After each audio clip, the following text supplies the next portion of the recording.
नाशिक परिसरात मोबाईल चोरण्याचे तसेच गाळ होण्याच्या अनेक तक्रारी रोजच विविध पोलीस स्टेशनला प्राप्त होत असतात. त्या अनुषंगाने मुंबई नाका पोलीस स्टेशन नाशिककडील गुन्हे शोध पथकाचे पोलीस अंमलदार समीर शेख यांनी सदर CEIR प्रणालीद्वारे एकूण 10,40,000 रुपये किमतीचे एकूण 50 महागडे मोबाईल फोन शोधून आज मोबाईल फोन हे तक्रारदार यांना मुंबई नाका पोलीस स्टेशन येथे वरिष्ठ पोलीस निरीक्षक अशोक गिरी यांच्या हस्ते परत करण्यात आले.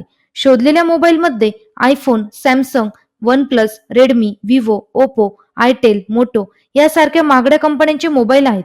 मोबाईल गहाळ झाल्यानंतर अनेक लोक पोलिसात तक्रार करत नाही, कारण एकदा मोबाईल गहाळ झाल्यावर परत मिळत नाही असे अनेकांचं मत आहे. मात्र मुंबई नाका पोलिसांनी गहाळ झालेले जवळपास 50 मोबाईल तक्रारदारांना दिले. 2 वर्षापूर्वी तक्रारदार यांना त्यांचे हरवलेले मोबाईल परत मिळाल्याने त्यांनी नाशिक शहर पोलिसांचे विशेष माझा मोबाईल 15 ऑगस्ट 2022 मध्ये गहाळ झाला होता.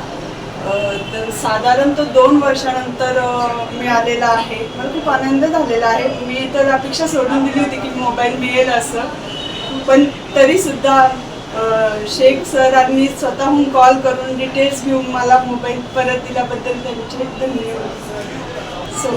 NCN न्यूज साठी प्रतिनिधी रोहन दानी, नाशिक.